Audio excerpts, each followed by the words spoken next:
Hello friends, welcome to our channel आइजरबार discussion में आपका बहुत बहुत स्वागत है। तो आज 29 अगस्त है। इंपॉर्टेंट आर्टिकल के साथ इंपॉर्टेंट न्यूज़ को देखेंगे। अगर आप लोग अभी कुछ दिनों से फॉलो कर रहे हैं डिस्कशन को तो आपको पता होगा कि हम लोग जो डेली के न्यूज़ हैं उसको भी इंक्लूड कर रहे हैं और ख़ास करके प्रीलिम्स के लिए जो इंपॉर्टेंट चीज़ें हैं उसको भी इसमें शामिल किया जा रहा है। तो अंत तक बने रहेंगे आप लोग। और अभी तक अगर किसी ने सब्सक्राइब नहीं किया है तो चैनल को सब्सक्राइब कर दीजिए, आपका बहुत फ़ायदा होगा इससे। एंड जो भी इंपॉर्टेंट वीडियोस हैं वो आपको मिलेंगी। जैसे मैंने आपको पहले भी कहा है कि हम लोग लगातार काम कर रहे हैं और कई और लोग हैं जो इस प्लेटफॉर्म पे जुड़े हुए हैं और उनके इनपुट्स आते रहेंगे। तो सब्सक्राइब कर लीजिए ताकि आपको सारी इन्फॉर्मेशन समय पर पहुंचती रहे। डिस्कशन अगर आपको अच्छा लगता है तो लाइक करना बिल्कुल मत भूलिए दोस्तों। आपके लिए मुझे पता है आप में से ऑब्वियसली सारे लोग जो हैं वो बहुत पसंद करते हैं इस वीडियो को, लेकिन सभी लोग लाइक बटन को प्रेस नहीं करते। उसके पीछे कई रीज़न होता है, हम भूल जाते हैं या इतना अवेयर नहीं रहते। लेकिन आपका जो एक लाइक होता है या आपका जो एक कमेंट होता है वो हमारे लिए बहुत प्रेशियस होता है। वो हमारी जो मेहनत होती है 4 घंटे 5 घंटे की, उसको एक वहाँ पर रिज़ल्ट मिलता है और काफ़ी अच्छा फ़ील होता है। तो प्लीज़ ये जो छोटे-छोटे चीज़ें हैं इसको कर दिया कीजिए, लाइक कर दिया कीजिए। अगर आप पॉसिबल है तो शेयर कर दीजिए इस वीडियो को। तो चलिए आज शुरू करते हैं। 29 अगस्त है और कोटेशन से शुरुआत करेंगे डिस्कशन की। और आज का कोटेशन भी मार्टिन लूथर किंग का है। अभी पिछले कई दिनों से आपको मार्टिन लूथर किंग के कोटेशंस मिल रहे हैं। इसमें आपने देखा होगा कि कई सारे कोटेशंस हैं जो गांधी जी के कोटेशन से काफ़ी मिलते जुलते। तो बहुत इम्पॉर्टेंट एक आप फिलोसफर मान सकते हैं, थिंकर मान सकते हैं मार्टिन लूथर किंग साहब को। और इनके जो कोटेशंस हैं ये बहुत इंपॉर्टेंट होते हैं, तो इसको ज़रूर याद रखिए। आज का जो कोटेशन है वो पर्सनली मुझे बहुत पसंद आया। That is the time is always right to do the right thing. सही काम करने का कोई सही समय नहीं होता। हर समय अगर आप कोई सही काम कर रहे हैं तो वो बिल्कुल सही है। ठीक है, तो इसको हम कई जगह पर यूज़ कर सकते हैं कि अगर आपको जस्ट फॉर एग्जांपल अगर करप्शन को एरेडिकेट करना है, पॉवर्टी को ख़त्म करना है, एजुकेशन को हाईएस्ट लेवल पर लेकर के जाना है, डिजिटल जो एजुकेशन है डिजिटल सिस्टम को स्ट्रॉन्ग बनाना है, साथ में अगर आपको रिफ़ॉर्म करना है, अगर हम पॉलिटिकल रिफ़ॉर्म की बात करते हैं वो होना है, तो ये सारी जो अच्छी-अच्छी चीज़ें हैं इसका कोई सही वक़्त नहीं है कि आप एक समय आएगा फिर आप इसमें बदलाव करने की शुरुआत करेंगे या फिर सभी लोग नहीं बदल रहे हैं तो आप इसकी शुरुआत क्यों करें। तो ऐसा नहीं होना चाहिए, बल्कि हमें जब भी मौका मिलता है ऐसे कोई भी सही कदम हमें उठा लेने चाहिए। तो आज के डिस्कशन में क्या कुछ है पहले तो वो जान लेते हैं, उसके बाद आगे बढ़ेंगे। आपको बता दूं कि सबसे पहले जो आज का डिस्कशन है वो हम लोग एक्सप्लेन पेज पर बहुत इंपॉर्टेंट न्यूज़ आई हुई है कॉमन इलेक्टोरल रोल को लेकर के। ये एक्चुअली फ्रंट पेज की न्यूज़ है और बहुत डिटेल में लिखा गया है। तो उसको डिस्कस करेंगे कि क्या भारत में जो वोटर लिस्ट बनता है वो वोटर लिस्ट अलग-अलग होता है, मतलब राज्यों का अलग होता है। और जब हम सेंटर के का चुनाव होता है वहाँ पर वोट डालते हैं तो उसका अलग वोटर लिस्ट होता है। तो क्या ऐसा है और क्या ऐसा हर एक राज्यों में है? क्या ये कंपलसरी है? तो इसमें क्या कुछ कानून इसके पीछे हैं, ये सब हम लोग डिस्कस करने वाले हैं आज। एंड जो रिजर्वेशन पर सुप्रीम कोर्ट का एक डिसअग्री आया था उनके ही अपने पुराने जजमेंट पर, उसके बारे में एक आर्टिकल लिखा गया है तो वो हम डिस्कस करेंगे। न्यूज़ में मैंने आपको कल इसके बारे में बता दिया था। और द फ्यूचर ऑफ हेल्थ एक आर्टिकल डिस्कस करेंगे जो बहुत इम्पॉर्टेंट होगा आर्टिकल। यहाँ पर जो डिजिटल मिशन आया है भारत में वो कैसे काम कर रहा है, उसमें क्या क्या परेशानी आने की संभावना है, जो लोग डिस्कस कर रहे हैं उसको कैसे रिजॉल्व किया गया है, इन सभी चीज़ों के बारे में बहुत डिटेल में लिखा गया और बहुत ही टू द पॉइंट है, जो एग्जैक्टली आपको कई सारे इन्फॉर्मेशन देगा और अपने आपके आंसर राइटिंग में आपकी मदद करेगा। तो ये तीनों तो बहुत इंपॉर्टेंट डिस्कशन को आपको सुनना ही है। साथ में इम्पॉर्टेंट न्यूज़ का कलेक्शन भी है जो प्रिलिमिनरी 2020 और 2021 के लिए भी बहुत इंपॉर्टेंट होगा। ओके, साथ में आंसर राइटिंग का क्वेश्चन दिया गया है और ऑब्जेक्टिव क्वेश्चन जैसा कि डेली हम लोग अभी देख रहे हैं करंट अफेयर्स में का होता है वो भी शामिल है। ओके, तो बैकग्राउंडर में ये सारे फैक्ट्स हैं जो आपको मिलने वाले हैं आगे।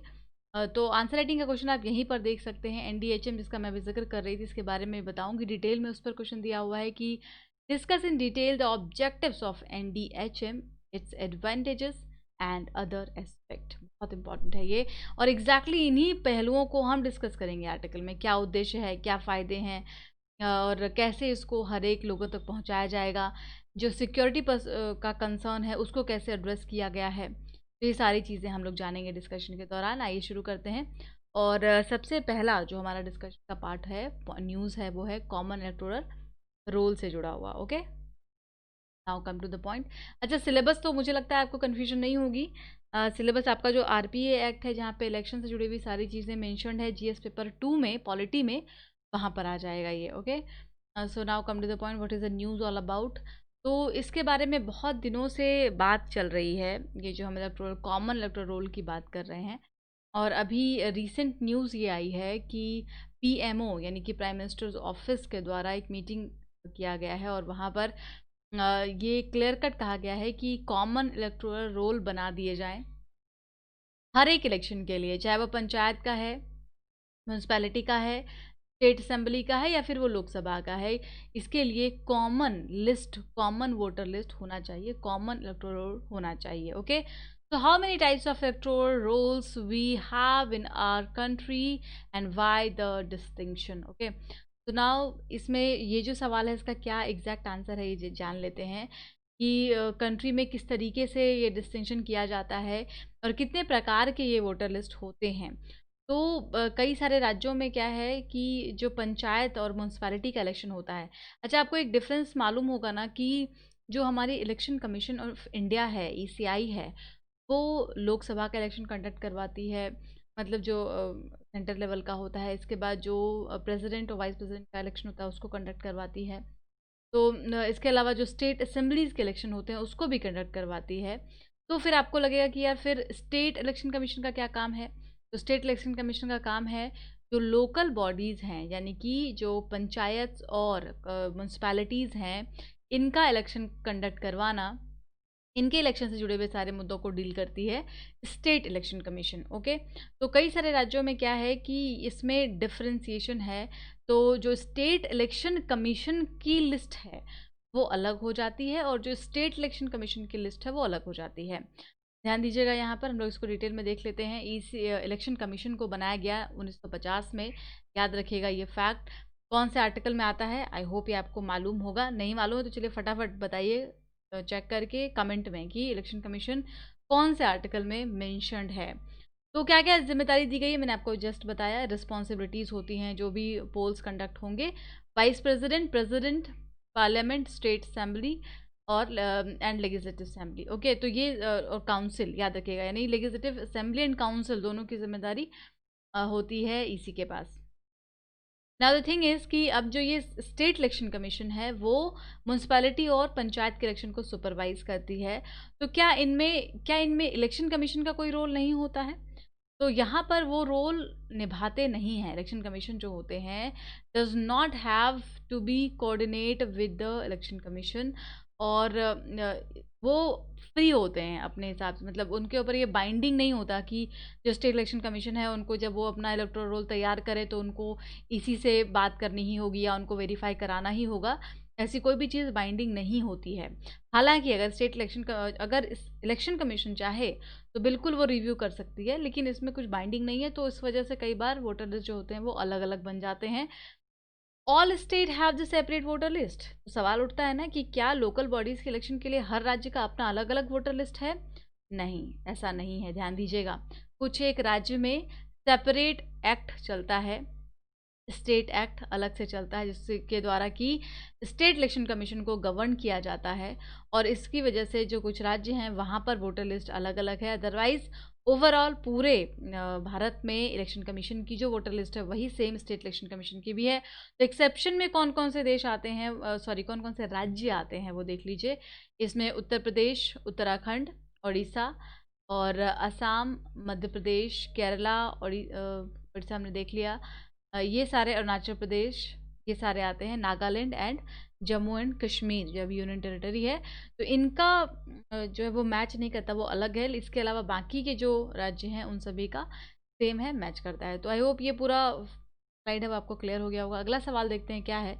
Y is union government working on the common electoral roll for election to all local body, state assembly and Lok Sabha?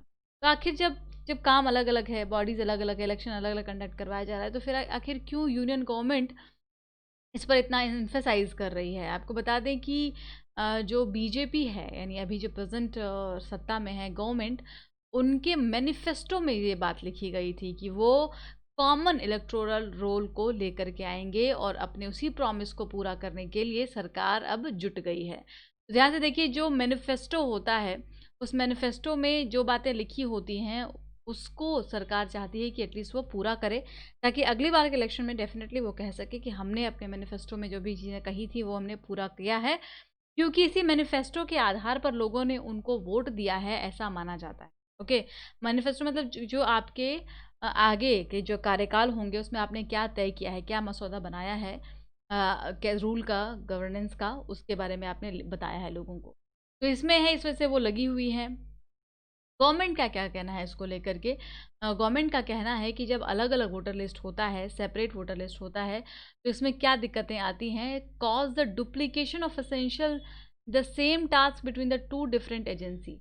दो डिफरेंट एजेंसीज है, सेम काम कर रही है, यानी कि इलेक्शन कमीशन भी वही काम कर रही है, स्टेट इलेक्शन कमीशन वही काम कर रही है, सेम जगह के लोगों के लिए। तो इससे क्या होता है? डुप्लीकेशन भी हो जाता है सबसे पहले तो, और दूसरा एक्सपेंडिचर भी एक्स्ट्रा जाता है। तो इस वजह से ये जो चीज़ें होती हैं इनको हम यहाँ पे काउंटर कर सकते हैं। और ये सिर्फ गवर्नमेंट की तरफ से ही इसकी आवाज़ नहीं आ रही है, बल्कि इसके पहले लॉ कमीशन ने भी इसको रिकमेंड किया हुआ है। 250th रिपोर्ट हमने इधर बहुत सारे लॉ कमीशन के रिपोर्ट देखे हैं। आई होप आपने कहीं इसको लिखा होगा, आपको याद होगा। तो ये अब इसको लेकर के भी है, कॉमन इलेक्टोरल रोल को लेकर के भी लॉ कमीशन की रिपोर्ट इसमें कहा गया है कि 2015 में रिपोर्ट आई थी, 255th रिपोर्ट थी। इसमें कहा गया था कि election commission to adopt a similar stance in 1999 and 2004। इसमें ये कहा गया था कि जो ये अलग अलग सेपरेट लिस्ट है उसको हटाया जाए और इसको कॉमन कर दिया जाए। ओके, तो how does the government intend to implement it? तो कैसे इसको इम्प्लीमेंट करेगी गवर्नमेंट, ये अपने आप में एक सवाल है। इसको लेकर के डिस्कशंस, डिबेट स्टार्ट हो चुके हैं। अब यहाँ पे कॉन्स्टिट्यूशनल क्या क्या मैकेनिज्म आते हैं जिसको कि काउंटर करने की ज़रूरत पड़ सकती है। तो पहला होगा कॉन्स्टिट्यूशनल अमेंडमेंट करना पड़ेगा, क्योंकि जो आर्टिकल है कॉन्स्टिट्यूशनल अमेंडमेंट के द्वारा जो लाया गया है 243K एंड 243ZA, तो आपको मालूम है ये किस चीज़ से संबंधित है? ये जो आपका लोकल गवर्नेंस है, लोकल बॉडीज़ है, उन्हीं के इलेक्शन प्रोसेस से संबंधित है। ये जो आर्टिकल है 243K और 243ZA, तो आपको एक चीज़ बता दूं यहाँ पे, आपको जैसे आपने आर्टिकल देखा दिमाग में फट से आ जाना चाहिए कि ये क्वेश्चन यूपीएससी पूछ सकती है, इसको लेकर के इसका मैच फॉलोइंग दे सकती है, या किस चीज़ से संबंधित है पूछ सकती है, या अलग अलग तरीके से क्वेश्चंस बन सकता है। बट ये इन्फॉर्मेशन याद होना बहुत कंपलसरी हो जाएगा कि आर्टिकल 243K और 243ZA क्या है। तो ये पावर देता है of superintendent the direction and control of the preparation of electoral roll and conduct of the local body election to SEC। State election commission के पास ये अधिकार है कि लोकल बॉडी का वो इलेक्टोरल रोल तैयार करे और इलेक्शन कंडक्ट करवाए, ये यही दोनों आर्टिकल के द्वारा पावर मिलता है। तो the amendment would make it mandatory to have a single electoral roll for all election in the country. अब यहाँ पर जब आपने एक बार अमेंडमेंट किया और यहाँ पे ये मेंशन कर दिया कि SEC के पास अधिकार होगा, तो अब एक और अमेंडमेंट की ज़रूरत पड़ेगी जिससे कि सिंगल इलेक्टोरल रोल पूरे भारत में होना चाहिए, इसको मैंडेटरी कर दिया जाएगा। दूसरा है to pursue the state government tweak their respective law and adopt the election commission voter list for the municipal and panchayat poll. अब जो स्टेट इलेक्शन कमीशन है वो इस बात का क्लेम ना करे कि उनको अधिकार मिला हुआ था, तो उस चीज़ को यहाँ पे क्लियर करना होगा कि वो इलेक्शन कमीशन के द्वारा तैयार किए हुए वोटर लिस्ट को प्रॉपरली एक्सेप्ट करे। तो ये दोनों बदलाव यहाँ पर करने होंगे। आगे बढ़ते हैं, अगला जो न्यूज़ है वो बहुत इंपॉर्टेंट है। Don't curtail question are. आपको बता दें कि अब जो लोकसभा में डिबेट डिस्कशन है उसको सेशन को शुरू होने की बात चल रही है, और इस सेशन में ये हो रहा है कि अब कोविड-19 है तो उसकी वजह से कैसे चीज़ों को डील करना है, तो क्या कैसे टाइम को कम किया जा सकता है, क्या किया जा सकता है। तो उसमें बात ये हो रही है कि जो 0 आवर या क्वेश्चन आवर है उसको कर्टेल कर दिया जाए, बट जो मिनिस्टर्स हैं वो कह रहे हैं कि इसको कर्टेल ना किया जाए। तो आखिर होता क्या है क्वेश्चन आवर, ये जानना बहुत ज़रूरी है। तो सबसे पहले यहीं पे आप देख लीजिए, जो न्यूज़पेपर की कटिंग है उसमें भी आपको मिल जाएगा कि जो 0 आवर होता है और क्वेश्चन आवर होता है, ये पब्लिक इम्पोर्टेंस को लेकर के लाया जाता है कि आप क्वेश्चंस उठा सकते हैं पार्लियामेंट में। जो भी ऐसे इश्यूज़ हैं जो पब्लिक इम्पोर्टेंस में है, मान लीजिए अभी कोविड-19 का ही को रोकने के लिए जो काम चल रहे हैं, तो वो किस तरीके के प्रोसीजर्स को अपनाया जा रहा है। इसके अलावा कुछ और इश्यूज़ अगर आ जाते हैं डिबेट में, उसको लेकर के क्वेश्चन यहाँ पे रेज़ किया जा सकता है। तो इसको डिटेल में देख लेते हैं कि क्वेश्चन आर के बारे में अगर क्वेश्चन पूछ लिया जाए तो हमें क्या आंसर देना है। So the first hour of every parliament sitting is slotted for this. During this time, the member asks question and the minister usually give the answer. तो जो सिटिंग होती है, सिटिंग की जो पहली आर होती है वही क्वेश्चन आर होती है। क्वेश्चन आर के नाम से क्लियर है ना कि यहाँ पे क्वेश्चन पूछा जाता होगा। अब क्वेश्चन पूछे जाने के बाद मिनिस्टर्स को आंसर देना पड़ता है, लेकिन यहाँ पे एक चीज़ बहुत अच्छे से क्लियर कर दी गई है। क्वेश्चंस के डिफरेंट डिफरेंट टाइप्स होंगे। एक होगा स्टार्ड, एक होगा अनस्टार्ड, एक होगा शॉर्ट नोटिस। ये बहुत इंपॉर्टेंट फैक्ट है, इसको याद रखना है आपको। स्टार्ड क्वेश्चन क्या होते हैं? स्टार्ड क्वेश्चन होते हैं इसमें क्वेश्चन को पूछा जाता है, requires N oral answer and hence supplementary question can follow. ध्यान दीजिएगा। तो आप उसको कैसे याद रख सकते हैं? एक ट्रिक यहाँ पर जिसको याद नहीं होता उनके लिए। स्टार्ट क्वेश्चन है तो स्टार्ट से स्पीक होता है, राइट? एस से स्पीक, एस से स्टार्ट, ऐसे याद कर सकते हैं। अब यहाँ पे स्टार्ट क्वेश्चन में क्या होगा, वो क्वेश्चन को पूछेंगे, ओरल आंसर उनको चाहिए, उनको रिटर्न में आंसर नहीं चाहिए। तो अब अगर जैसे नॉर्मल बातचीत हो रही है, आपने एक क्वेश्चन उठाया, सामने वाले ने आंसर दिया, फिर आप उस पर एक सप्लीमेंट्री क्वेश्चन पूछ देंगे, फिर वो आंसर प्रोवाइड करेंगे आपको। तो ये ऐसा हो गया। सेकंड है अनस्टार्ड। अनस्टार्ड मतलब इसमें क्या होता है, रिटर्न आंसर की डिमांड होती है। तो इसमें जो क्वेश्चन पूछा जाता है उसके लिए समय दिया जाता है मिनिस्टर को, और प्रॉपर वो अपना एक रिटर्न आंसर प्रिपेयर करते हैं, तैयार करते हैं। लेकिन इसमें सप्लीमेंट्री क्वेश्चन नहीं पूछ सकते आप। तो ध्यान दीजिएगा, मान लीजिए कोई ऐसा मुद्दा है जिसमें आपने सवाल पूछा और उसका एक रिटर्न आंसर तैयार किया गया, अब आप उसमें सप्लीमेंट्री क्वेश्चन पूछ देंगे तो ऑब्वियसली उसमें उसका समय ज़्यादा लग सकता है, डाटा मिसमैच हो सकता है, बहुत सारी चीज़ें हो सकती हैं। तो उन चीज़ों को यहाँ पे काउंटर करने के लिए इसमें सप्लीमेंट्री क्वेश्चंस को अलाउ नहीं किया गया है। फिर है short notice question. Short notice question बहुत इंपॉर्टेंट होता है, ये भी ध्यान रखिएगा। इसमें आंसर तो ओरली करना होता है, इसमें रिटर्न आंसर की डिमांड नहीं होती है, लेकिन one that is asked by giving a notice of less than 10 days, इसमें समय देना पड़ता है। शॉर्ट नोटिस, तो याद रखिएगा, नोटिस आप दे रहे हैं तो नोटिस देने के बाद आपको समय देंगे, तो यहाँ पे कुछ समय दिया जाता है उस क्वेश्चन का आंसर करने के लिए। अगला इंपॉर्टेंट डिस्कशन है अ केस फॉर इक्वालिटी। ये आपके जो एडिटोरियल पेज है उसमें आया हुआ है साइड में। इस पर हम डिस्कशन पहले कर चुके हैं, यानी कल हमने इस पर डिस्कस किया था, बट आज एडिटोरियल में है तो उसको देख लेते हैं।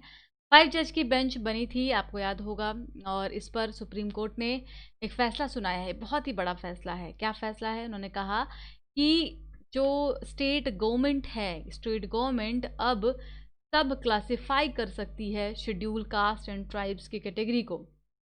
ध्यान दीजिएगा, सब क्लासिफिकेशन अलाउड नहीं था अभी तक, लेकिन अभी सुप्रीम कोर्ट ने अभी ये बताया है कि सब क्लासिफाई किया जा सकता है, और वो स्टेट गवर्नमेंट के पास अथॉरिटी होगी कि वो कर सकती है, so that preferential treatment provide किया जा सके। ये जो इनइक्वलिटी आज इतनी ज़्यादा हो रही है विद इन द ग्रुप, यानी जिस ग्रुप को रिजर्वेशन मिल रहा है उसी में इनइक्वलिटी बढ़ती जा रही है, इसीलिए उसको सब क्लासिफाई करना बहुत ज़रूरी है।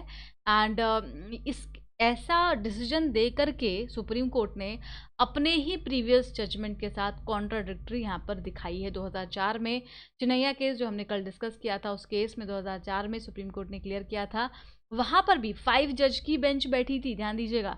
तो वहाँ पे भी 5 जज की बेंच में ये कहा गया था कि ये अलाउड नहीं है, ऐसा नहीं कर सकते, सब कैटेगराइजेशन अलाउड नहीं है।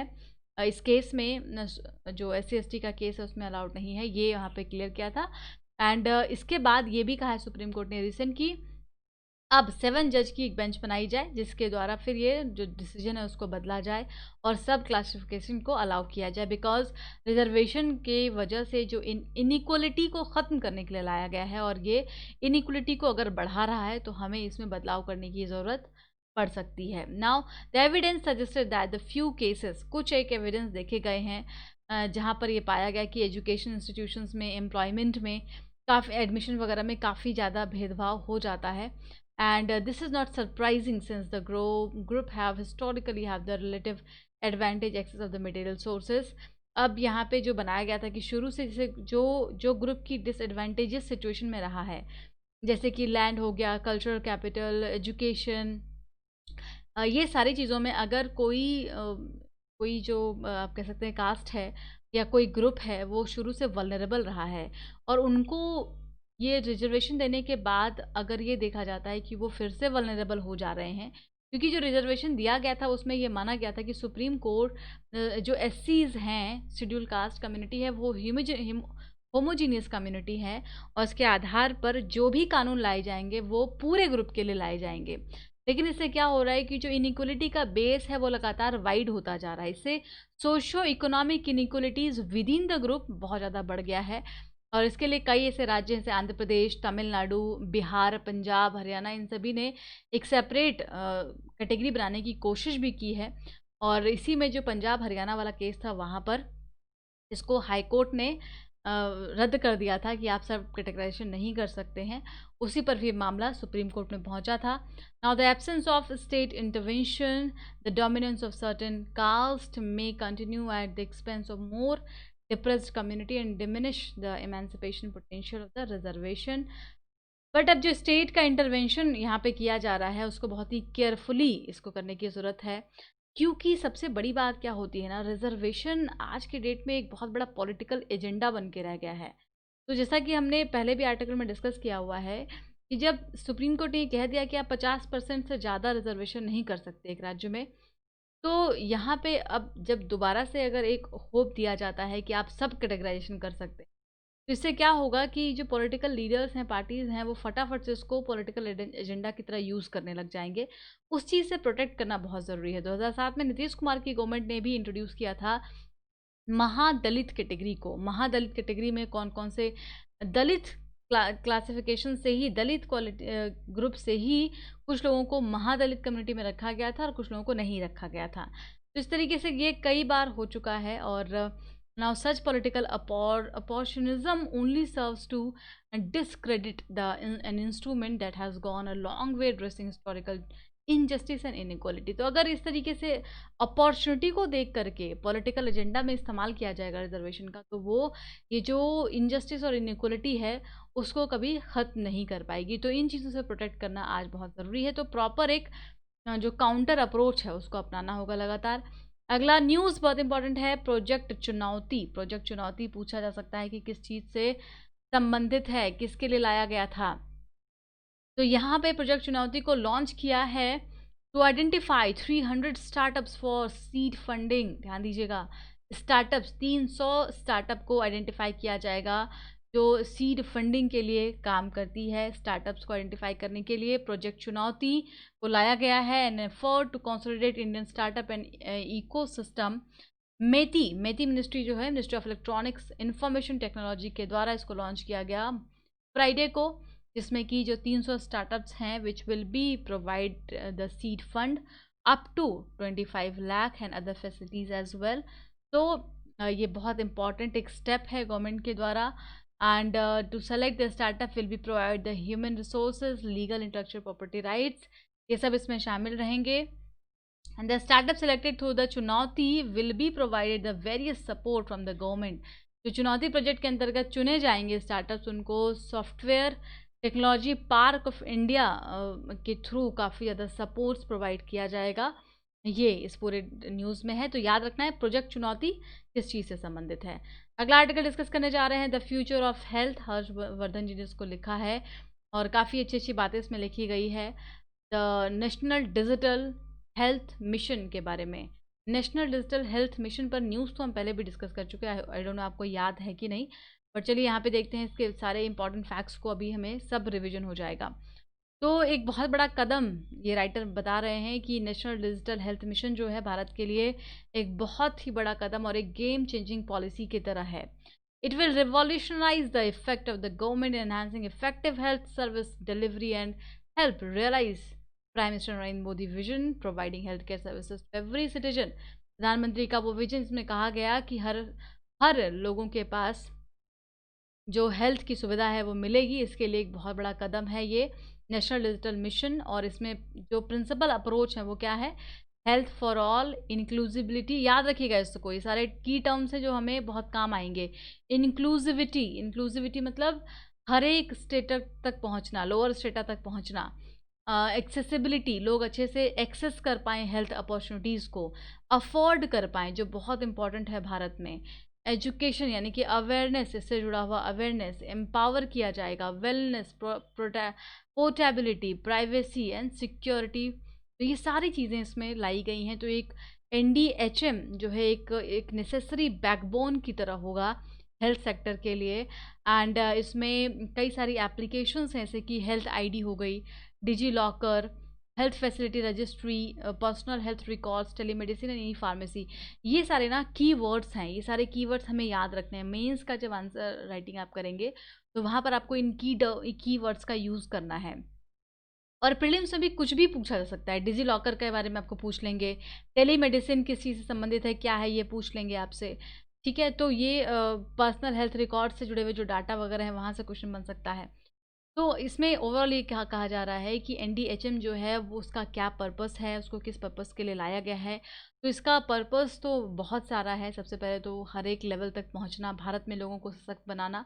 दूसरा एक इम्पॉर्टेंट बात यह है कि जो यूनाइटेड नेशंस का सस्टेनेबल डेवलपमेंट गोल है, आपको अगर याद है, गोल सारे 17 गोल्स हमें रट लेने हैं एग्जाम से पहले, ओके, प्रीलिम्स के पहले तक रट लेने हैं। तो यूनाइटेड नेशंस के जो SDG गोल्स हैं उसमें से जो गोल है यूनिवर्सल हेल्थ कवरेज, उसको NDHM पूरी तरीके से पूरा करेगा। साथ ही कई सारे और गोल्स इसमें इंक्लूड हो जाएंगे। फाइनेंशियल रिस्क से प्रोटेक्शन प्रोवाइड करेगा, इक्वलिटी और quality essential health care services को एक्सेस करेगा, यानी लोग जो है वो क्वालिटेटिव हेल्थ केयर को ले पाएंगे। आई होप सब क्लियर हो रहा होगा, इसमें कोई ऐसा बहुत रॉकेट साइंस नहीं लिखा है जो यहाँ पे क्लियर ना हो। एंड डिजिटल इंटरवेंशंस के थ्रू हेल्थ सर्विसेज की डिलीवरी करवा पाएंगे हर एक लेवल तक। और इसमें जो आयुष्मान भारत प्रोग्राम है, प्रधानमंत्री जन आरोग्य योजना, याद होगा आपको, प्रधानमंत्री जन आरोग्य योजना भी काफ़ी इंपॉर्टेंट है। इसमें जो उद्देश्य रखा गया है अभी तक, जैसा कि इसने काफ़ी हद तक पूरा भी किया है, 1.2 crore cashless tertiary and secondary care treatment provide करना है। और indigenously develop the state of art IT platform. तो आयुष्मान भारत का जो पूरा स्कीम है उसमें इंश्योरेंस प्रोवाइड किया जा रहा है, और हेल्थ इंश्योरेंस है, और वर्ल्ड का लार्जेस्ट हेल्थ स्कीम अभी तक माना जा रहा है इसको, आयुष्मान भारत प्रोग्राम को। इसमें याद कर आपको रखना है कि सेकेंडरी और टर्शरी जो हेल्थ केयर है उसके लिए फंडिंग की जाती है सरकार के द्वारा। और इसको कैसे एक्सेसिबल बनाया जाए, क्योंकि देखिए क्या हो रहा है कि जितनी स्कीम्स वगैरह आ रही हैं ना, उसका एक काउंटर, आप कह सकते हैं, करप्शन अप्रोच भी तैयार हो जाता है। तो अभी बहुत सारे न्यूज़ थे, जैसे एक न्यूज़ बिहार से था, अगर आपने पढ़ा होगा, जमुई जो एरिया है, डिस्ट्रिक्ट है, वहाँ से था कि वहाँ के हॉस्पिटल में इस आयुष्मान भारत स्कीम के तहत और कई सारे और स्कीम के तहत कई करप्शंस के केसेस सामने आए थे कि पेशेंट नहीं था तब भी उसकी डायलिसिस वगैरह का रिपोर्ट दे करके और पैसा लिया जा रहा था सरकार से। तो इस तरीके की जो चीज़ें होती हैं इसको हम कैसे काउंटर कर पाएंगे, इसके लिए जो इलेक्ट्रॉनिकल आजकल के टाइम में प्लेटफॉर्म्स हैं वो हमारी बहुत मदद कर सकते हैं। इसीलिए NDHM को ओवरऑल एक यूनिक प्लेटफॉर्म की तरह डिज़ाइन किया गया है, जहाँ पर कि doctor, health care provider, citizens, ये सभी लोग एक साथ आएंगे और पूरे प्रोजेक्ट को पूरा करेंगे। इसमें कुछ प्रिंसिपल हाइलाइट्स इसको ये बता रहे हैं। पहला है कि एक वॉलंटरी स्कीम है जो NDHM है, इसमें हेल्थ ID को वॉलंटरी बनाया गया है। आपको मैंने डिस्कस किया था, अगर आपको याद हो, कि हेल्थ ID सभी को दिया जा रहा है सरकार की तरफ से। इस पे डिबेट भी शुरू हो गया था कि इससे तो सभी के पास पर्सनल डाटा पहुंच जाएंगे। तो पहले इन्होंने कहा कि जो हेल्थ ID है वो एक वॉलंटरली होगा, अगर आपकी इच्छा हो तो अपनी हेल्थ ID बनवा सकते हैं, अगर आपकी इच्छा नहीं है तो आप इसको मना कर सकते हैं। इसको बिल्कुल स्ट्रेस फ्री रखा गया है, आपका कोई पर्सनल डाटा यहाँ पर लीक नहीं होगा। दूसरी चीज़ ये है कि जो इसको जनरेट किया जा रहा है हेल्थ अकाउंट को या ID को, हेल्थ ID को, इसमें आधार कार्ड की आवश्यकता नहीं पड़ रही है, इसको ये मैंडेटरी नहीं है। The use of Aadhaar therefore it is not mandatory. Okay, तो बहुत ही सिंपल बेसिक इसमें आपसे इन्फॉर्मेशन ली जा रही हैं। हाँ, इसका उद्देश्य क्या है कि आपका जो हेल्थ एक्सेस अभी तक आपने कहाँ कहाँ पर किया है और आपकी क्या बीमारी रही है, ये सारी चीज़ें उस ID के थ्रू रहेंगी। तो आप इसको किसी भी डॉक्टर के पास जाते हैं तो आपको कैरी नहीं करना पड़ेगा फाइल्स को, और आपका जो ट्रीटमेंट है वो बहुत सही तरीके से हो जाएगा। इसका ये उद्देश्य है। दूसरा क्या है, providing access to and sharing the personal health record is a prerogative and the health care और हेल्थ IDs होल्डर। तो इसमें ये वाली बात भी क्लियर कर दी है कि जो हेल्थ डाटा ओनर होंगे उनके पास प्रॉपर एक्सेस होगा इन्फॉर्मेशन का, उनका कंसेंट पहले तो लिया जाएगा कि आपका जो हेल्थ डाटा रिकॉर्ड है उसको हम एक्सेस करने जा रहे हैं, क्या मुझे एक्सेस करना है कि नहीं, तो आपसे पहले कंसेंट लिया जाएगा। आप यस नो बोलेंगे तभी उसको आगे कंटिन्यू किया जाएगा। फिर ये लॉन्ग टर्म तक डाटा रहेगा, तो आप जब चाहें इससे एग्जिट कर सकते हैं, कि आपको लगता है कि नहीं मेरा पर्सनल डाटा जो है उसको हटा दिया जाए प्लेटफॉर्म से, तो उसको ख़त्म कर दिया जाएगा। तो ये पूरी तरीके से जो व्यक्ति होगा उस पर निर्भर करेगा, जो इंडिविजुअल है, कि वो अपने डाटा का एक्सेस किस तरीके से चाहते हैं। तो यहाँ पे एक तरीके से जो सिक्योरिटी है उसको मेंटेन करने की कोशिश की गई है। साथ में तीसरा मुद्दा है उठ के आता है एनडीएचएम का, जिसमें कि that we build within the universe of the fundamental rights and the pieces of the legislation such as Aadhaar act, IT act 2008, as well as the personal data protection bill 2019। तो हर एक एक्ट वगैरह से इसको less बनाया गया है, ताकि किसी भी तरीके का की प्रॉब्लम इसमें ना आए। सिटीजन सेंट्रिक प्रोजेक्ट होगा ये। एंड इसमें जो सुप्रीम कोर्ट के जजमेंट्स हैं उन सभी का भी ध्यान रखा गया है। कोऑपरेटिव फेडरलिज्म के प्रिंसिपल पर आधारित ये पूरा मिशन होगा। ये सारा कुछ इन्होंने यहाँ पर क्लियर किया है कि आपको बहुत ही सिक्योर और एक प्राइवेसी फुल ये डाटा और प्लेटफॉर्म दिया जा रहा है, जिसको कि एक्सेस किया जाना चाहिए। एंड चौथा है कि fourth, many member of general public would ask, बहुत लोगों का ये सवाल यहाँ पर बन सकता है कि जिसके पास डिजिटल कनेक्टिविटी नहीं है वो क्या करेंगे। उन्होंने कहा है कि उसके लिए भी हमारे पास ऑप्शंस हैं, कि जो हिली रीजन है या जहाँ पर इंटरनेट की एक्सेस बहुत अच्छे से नहीं है, वहाँ पे जो आशा वर्कर हैं, पंचायती राज इंस्टीट्यूशंस हैं, आंगनवाड़ी हैं, इन सभी का इस्तेमाल किया जाएगा। इनके यूज़ से लोगों तक इसको पहुँचाया जाएगा और अवेयर किया जाएगा और बताया जाएगा। Finally, that importantly, and the design of NDHM has built on the principle of partnership with all the key stakeholders. जितने भी की स्टेक होल्डर्स हैं, doctor, health care services providers, और इन सभी का एक प्लेटफॉर्म बनाया गया है, जहाँ पर पूरी तरीके से बिलीफ, ट्रस्ट, अडॉप्शन इन सभी को इंश्योर किया गया है। इसका उद्देश्य है think big, start small, scale fast. तो ये पूरा इसका उद्देश्य है, मोटो है, इसको आप हमें याद रखना है और इसको आंसर में लिख सकते हैं, कंक्लूड कर सकते हैं। और अब करके क्वेश्चन का आंसर देख लेते हैं। स्माइलिंग बुद्धा क्या फर्स्ट न्यूक्लियर टेस्ट था 1974 में, याद है आपको? इसके अलावा जो Indian army Pokhran test range है 2001 में हुआ था। तो इसका सही आंसर क्या होगा? ओनली वन, क्योंकि ये दूसरा वाला स्टेटमेंट गलत है। ये 1998 का था आर्मी पोखरण टेस्ट रेंज। ये बहुत इंपॉर्टेंट है। इसके बाद कई सारे सेंक्शन वगैरह लगाए गए थे भारत पर, तो ये हमें याद होना चाहिए। 74 थर्ड नंबर क्वेश्चन है यूवी रे से जुड़ा हुआ। इसका आंसर सी है। इसमें दोनों स्टेटमेंट सही है। नेक्ड आई से विजिबल नहीं होता यूवी रेज, याद रखिएगा। पहला स्टेटमेंट बिल्कुल सही है। शॉर्टर वेवलेंथ होता है, ऐसे भी आपको मालूम है कि सन से शॉर्ट वेवलेंथ यहाँ पर आती है, और जो अर्थ से रिफ्लेक्ट होती है वो लॉन्ग वेवलेंथ होती है। ओके, अगला सवाल था कोरोना पेशेंट से जुड़ा हुआ, कौन कौन सा टेस्ट करवा सकते हैं इसमें? तो RT-PCR और RT लैम्प इसके लिए होता है। MBT टेस्ट कोरोना की टेस्टिंग के लिए, कोविड-19 की टेस्टिंग के लिए नहीं होता है, तो आंसर होगा बी। 75th नंबर क्वेश्चन है मैग्नेटोस्फेयर से जुड़ा हुआ। इसमें पहला वाला स्टेटमेंट सही है, दूसरा गलत है। अर्थ has weakest magnetic field because of the rocking nature, बिल्कुल गलत है ये, क्योंकि अर्थ के पास स्ट्रॉन्गेस्ट नेचर है और one of the rocky planets earth पे पाए जाते हैं, तो इसीलिए दूसरा वाला स्टेटमेंट गलत है इसमें। और 76 नंबर क्वेश्चन क्या है? सोलर मिनिमम, बहुत इंपॉर्टेंट सवाल है। सोलर मिनिमम क्या होता है? इसका आंसर है बी। अभी आपने न्यूज़ में सुना होगा, सन की इमेज आ रही थी, उसमें बार बार दिखाया था कि इस बार सन स्पॉट नहीं देखे जा रहे हैं।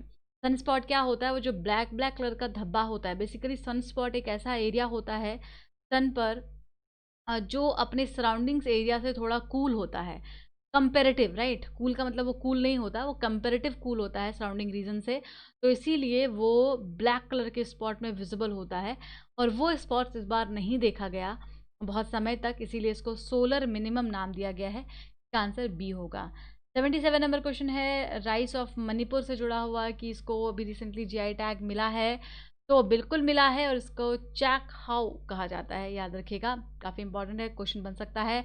और ब्लैक राइस कहा जाता है, मणिपुर का जो ब्लैक राइस है उसको चैक हाउ भी कहा जाता है। ओके, 78 नंबर क्वेश्चन में किसको किसको जीआई टैग मिला है? गोरखपुर टेराकोटा, और कड़लाई मिठाई एंड कोविल पट्टी, एंड रेड राधेपुर कॉटन। तो इसमें सही आंसर क्या होगा ये आपको बताना है, राइट? 78 नंबर क्वेश्चन बताना है, उसके बाद सारे क्वेश्चन का आंसर आपको बताना है। कमेंट बॉक्स में 82 नंबर तक। ओके, तो आज के लिए इतना ही। Thank you so much. कल फिर से मिलते हैं। अगर अच्छा लगा हो डिस्कशन तो ज़रूर लाइक कीजिएगा, शेयर कीजिएगा। Thanks lot, keep studying.